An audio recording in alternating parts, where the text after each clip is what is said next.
Nida Manzoor, creator of the BAFTA, Peabody and Rose d'Or award-winning sitcom We Are Lady Parts, made her feature directorial debut with Polite Society. This exuberant feminist action comedy turns genre etiquette on its head whilst examining the complexities of navigating life as a British-Pakistani teenager. The Garden Cinema screened Polite Society as part of both its recent Women Aren't Funny season and its current South Asian Heritage Month season. Actor Priya Kansara, who plays lead Riya Khan, a martial artist and aspiring stuntwoman who tries to sabotage her sister's wedding, joins us to discuss her character of Riya, the making of Polite Society, working with Nida Manzoor, and what Free to Be Me, the South Asian Heritage Month tagline, means for her. The discussion is hosted by film studies teacher and researcher Kulraj Phullar.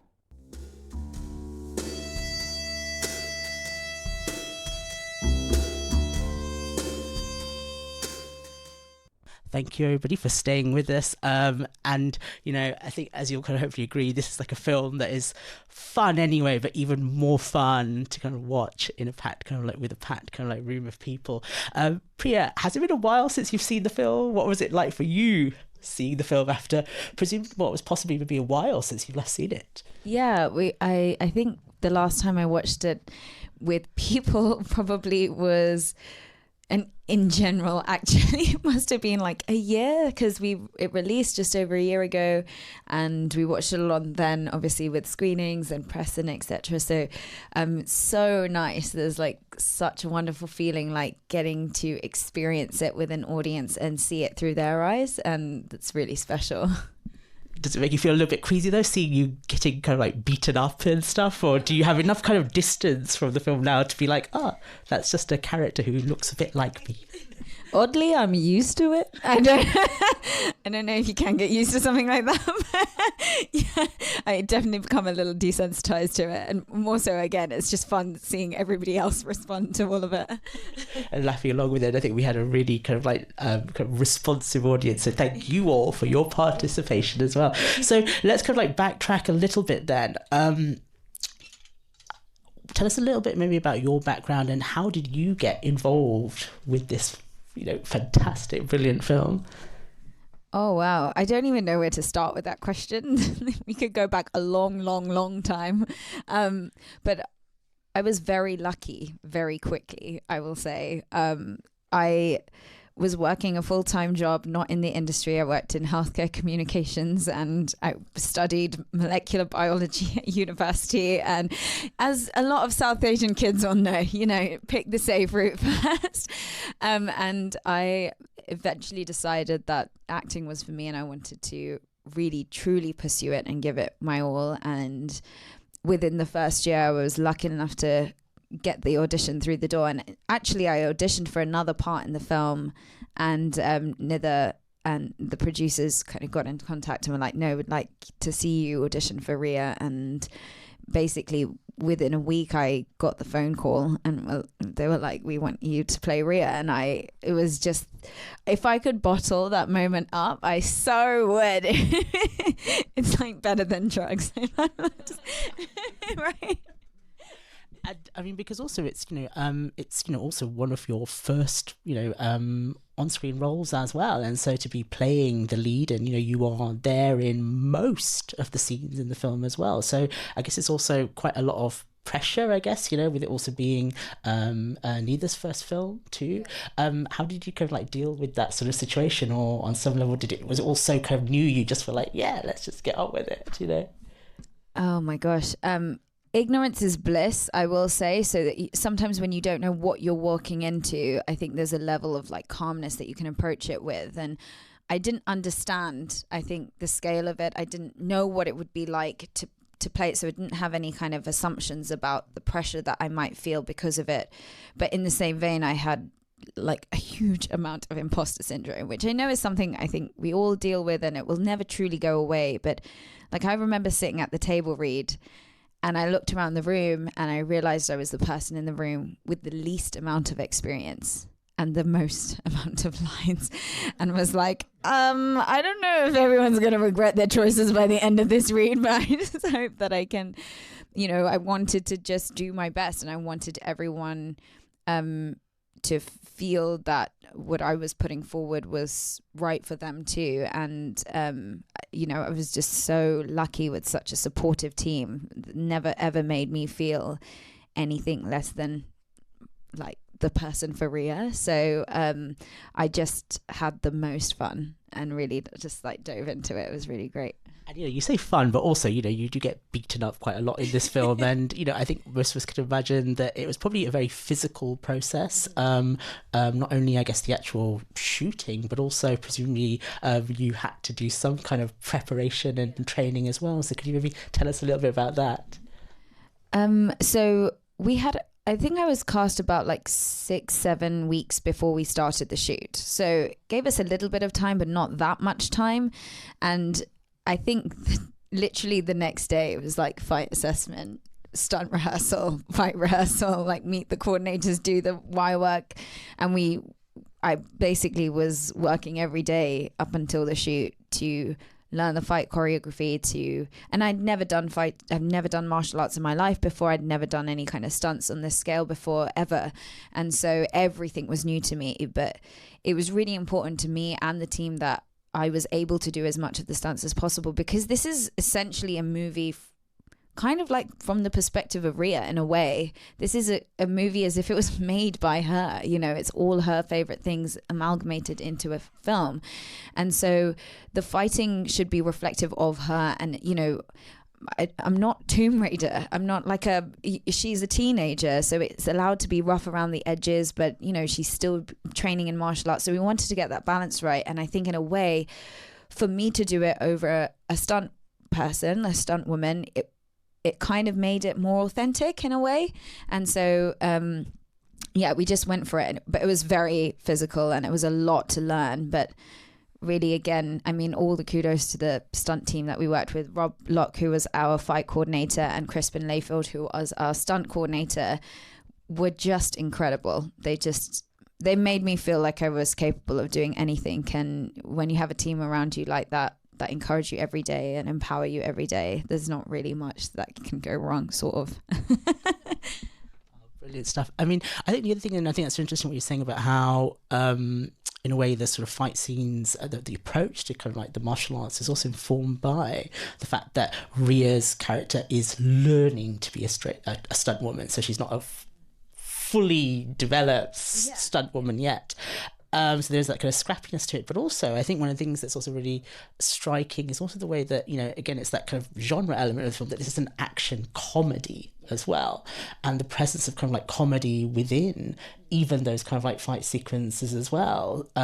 So that whilst you are beating people up, I was thinking of, you know, those kind of comedy fight scenes in things like 70s Hindi movies, Jackie Chan films. There's kind of that kind of like combination of comedy, action, fighting sort of like scenes. And at no point did I feel like I lost the sense of you as a kind of character within that. So how do you kind of combine sort of like, you know, acting and doing those kind of like martial arts and stunts at the same time? Because it feels that there's a very close integration, I think, between the kind of martial arts and your performance as Rhea as a character as well. I mean, Nida is incredibly talented as a writer, and so much of this was already on the page. To have written the scenes, the fight scenes as they were, to ensure that the dialogue kind of was there in between all of the sequences, and her ability to ensure that narrative and the story was the most important thing. You know, I think sometimes we watch action film and we're just watching people kill each other. There's not a lot of heart to it, and every fight scene is a way to showcase the characters, to understand them better, to show their journey. You know, there's a dialogue in between this fight. It's like when two people dance and we understand that there's a dialogue there. And it was understanding that. And I think the combination of doing stunt rehearsals, fight rehearsals alongside doing acting rehearsals at the same time, and my studying of Rhea as a character happened alongside it all happened together, that I just felt like I was being her every single day. And there's something kind of meta about the fact that I was living Ria's dream to be a stunt woman by doing my own stunts in this film about Ria wanting to be a stunt woman is kind of really helps. Suddenly takes away the need to like put on a facade. I was just being her, and it was just so easy in a way. So yeah, I think certainly for me, there's bits when you fail with your kind of like flying kick and you fall on the floor, and there's something about those args that just I think we all also feel those args coming right out of your soul, you know. That feeling of kind of like character. It's not just that you've hurt yourself, but there's a sense of it's coming out of that sense of frustration, I think, coming through really powerfully. What was harder, preparing for the fight sequences or preparing for the great dance scene? What was harder in terms of preparation? I definitely think the fight stuff, there was a lot more of it in general, and also as somebody who's never fought before, it was definitely a harder task. I think I've loved dance since I was a child, and have done a lot of Bollywood dance, not at the best of levels, but I have done a lot of Bollywood dance, and so for me the dance sequence was just, it came really naturally. In fact, I think the hardest thing about the dance sequence was actually ensuring Ria was in it, because the fight stuff felt so Ria, and the dance is like not Ria. This is like her really trying to do something, and it's like a part of the kind of operation, but she's not a dancer, she's a fighter. So yeah, that was the hard bit about the dance, but definitely the fighting was harder. There's still quite a lot of choreography in both. Yeah, right? Yeah, definitely.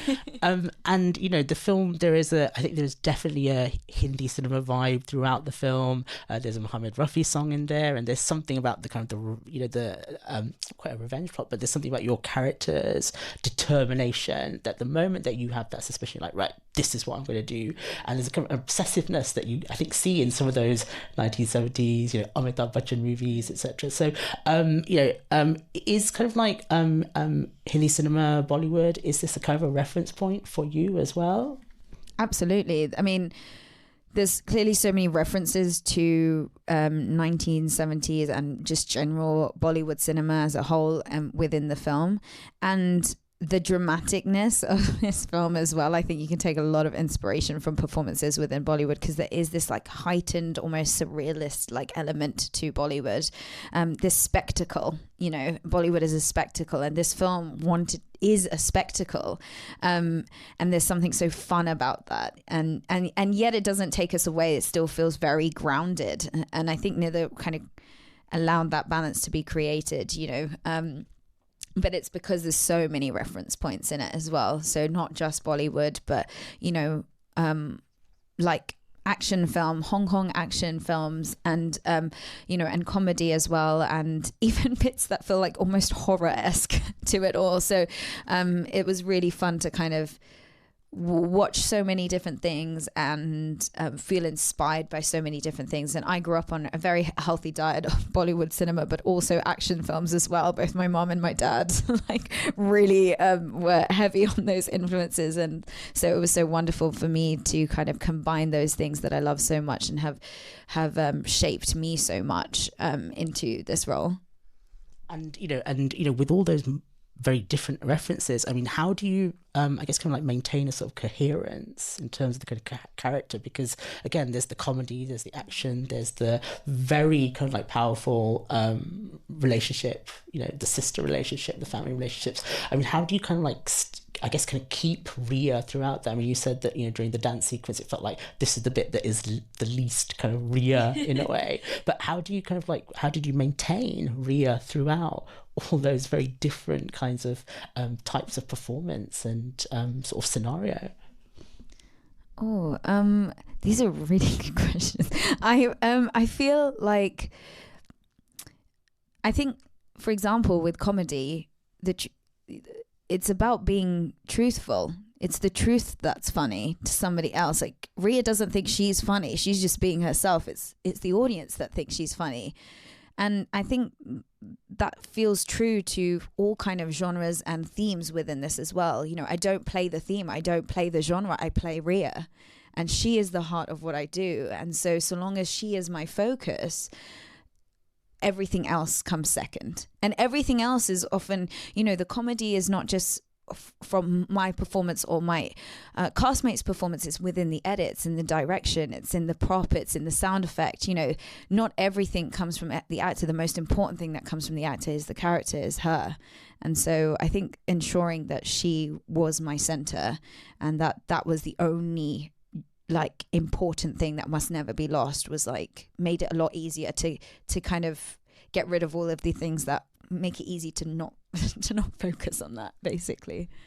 I'm going to ask one more question to Priya. So please think about your own questions, because then the roving mic will be out there amongst you in just a moment. I think with this kind of performance, it's, we hope, a real kind of calling card to all the film producers kind of out there. You just face such a range of kind of talents and skills, and with so much kind of charm and enthusiasm as well. What's next for you? Oh, thank you so much, by the way. Thank you. I have been very lucky to continue to work. I finished a show with the BBC recently, which should be coming out at some point. I wish I could tell you dates, guys, but these things are always a bit up in the air. Called Dope Girls, and that's really exciting. And I've been working on some other stuff that I'm not allowed to say, unfortunately. But I've been very lucky to have got such an incredible platform through this, and an incredible showcase through this. And yeah, I hope that I can just keep doing this thing that I love to do, and I feel very privileged to be able to do. So yeah, thank you. We all hope so too. Definitely. So questions from the audience, if you have any, this is your opportunity. Thank you so much. That was such a pleasure, and incredible to combine all that pleasure and that kind of critical approach too, and so funny. Do you have a favorite scene? Oh, I don't think so. I don't know. It depends on my mood. I have a lot of scenes that I love a lot in this for various different reasons. Of course, the dance scene is really special to me just because that feels like such an iconic moment. And some of the sister scenes are so beautiful as well. I think this might come as a slightly strange one, but one of the scenes that I really love is the scene at the dinner table with her parents and Lena, and they're talking about going to the Eid soiree. And there's something so wonderful about sitting at the dinner table with your family and having that discussion. And you see so clearly all of the characters of this family and all of their relationships with one another as well. And it's just so fun to see their dynamics, and obviously the cut to Eid soiree, but always gets a chuckle. So that's always really lovely. You have a favourite line as well, and why isn't it biscuits are nice? I do like the take off that bastard cardigan one. That one's a really fun line. At one point we were like, we should do merch and we just sell cardigans that say bastard cardigan on them. I think that would be really cool. And if nobody else wants one, I will make one myself. Form a queue, everybody. Any other questions? Thank you so much. I hadn't actually seen the film before, so to get to see it here was incredible. I think, obviously not to generalize, but so much of the film feels so familiar, I think, to all of us in so many different ways. And I was kind of wondering how that felt when you were making it, to see scenes play out that maybe you've experienced before or other people in the room had experienced before, and how, I don't know, how you dealt with that in the moment. Because I feel so there's been a lot of conversation around diaspora writing and how that can feel quite difficult to put onto a platform, and to have people interpret it in ways that you don't expect.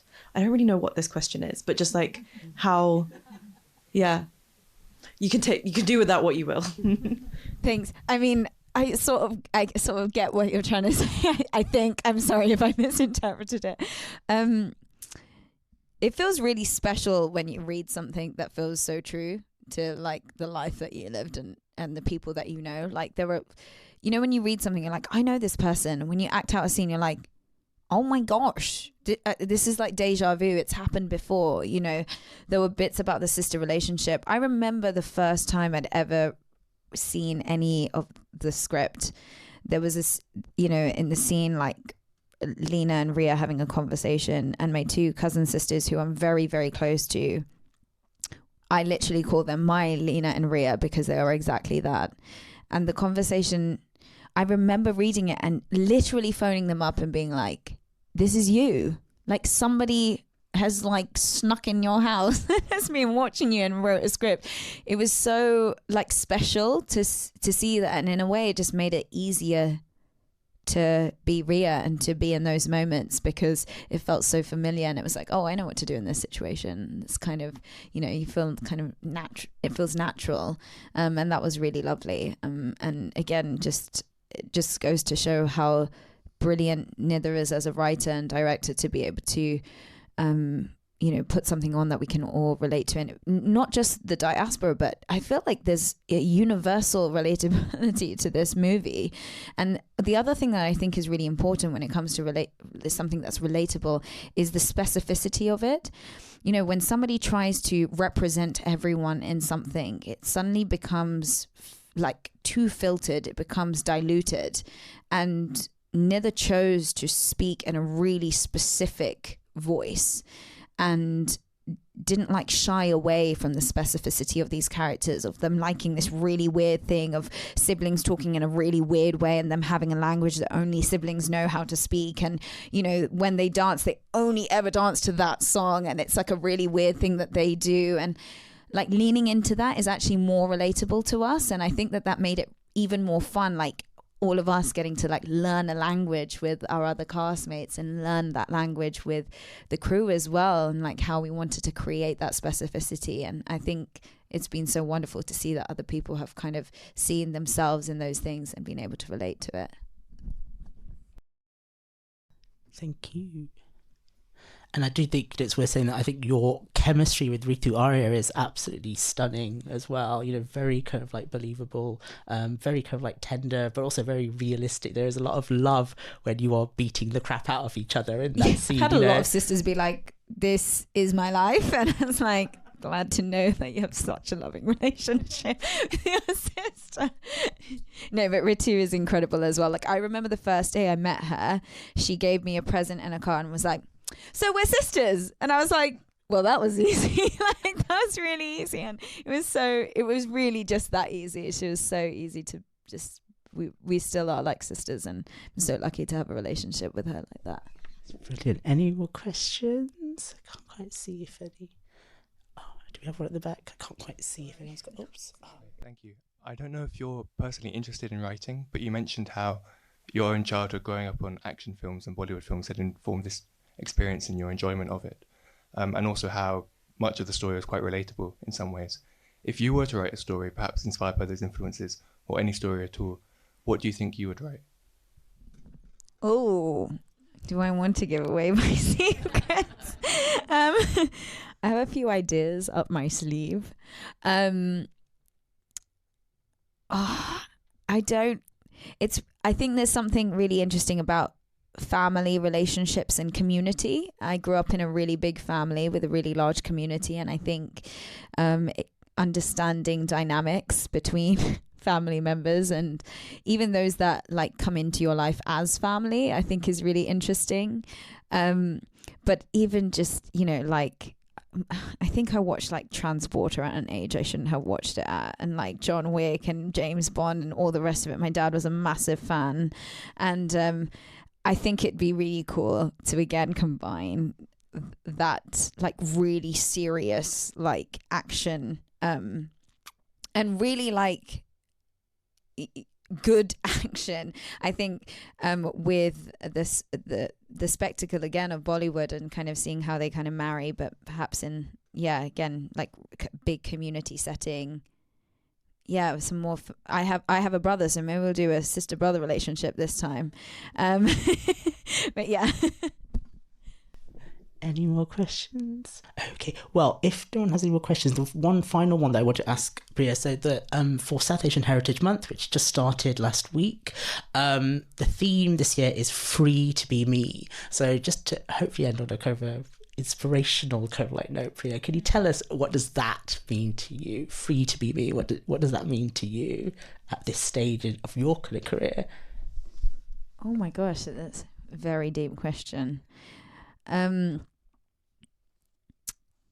Yeah, free to be me. I feel like I feel very lucky in my life and very privileged to be able to do the thing that I love the most in the world and say that it's my job. And I think wanting to be true to myself and the stories that I choose to tell, the characters that I choose to be, and like really getting to showcase my voice, but also then being able to uplift others as well is really important. Like, we can't be free if not all of us are free. We all have to be free. And so I think that that's really important. And, you know, like taking inspiration from people around us as well, to be the best that we can be. I think Ria taught me a lot. And she stays with me very much. She inspires me because I think she's exactly that. She's free to be herself. And in a society that's often told women to be a certain way or to think a certain way or to do a certain thing, she chooses not to do that. And the thing that she believes and the thing that she realizes holds the most value in her life is the fact that she believes in herself. You know, it doesn't matter if anybody else thinks that she's going to be a stunt woman. She's going to be a stunt woman and she believes it. And she recognizes that holds that's the only thing that's important. And like, I'm so lucky to have played somebody that has so much self-belief at an age where I definitely did not have that kind of self-belief. When I was her age, I feared what the world would think of me, or like I wanted to be the cool kid in school and I definitely wasn't, and you know, all of those things. And she doesn't care. You know, the only thing that's cool is if she thinks she's cool. That's all that matters. So her ability to be free as herself has often inspired me to be free as myself, and I hope that we allow ourselves to continue to be that way and also allow other people to be free too. So maybe that, if that's inspiring enough.